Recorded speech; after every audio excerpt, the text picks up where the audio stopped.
Kumpanija tal-ajru ġdida se tibda topera lejn pajjiżna filwaqt li kumpaniji oħra se żżid ir-rotot lejn Malta.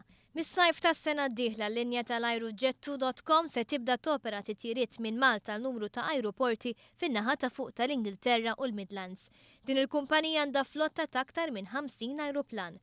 Jet2.com flimkien ma' Jet2 Holidays li toffri package holidays huma mistennija li jkomplu jżidu l-ammont ta' turisti Ingliżi li jżuru lil pajjiżna matul is-sena kollha u bekk tittaffa l-problema tal-istaġġjonalità tat-turiżmu. Suq Ingliż huwa dejjem importanti kif turi l-istatistika huwa l-ikbar suq, però aktar importanti dan is-suq joffri wkoll min-naħa ta' fuq tal-Ingilterra turist li anke jiġi f'pajjiżna fix-shoulder months, ġifieri fl-iktar żmien fejn ikollna bżonn turiżmu.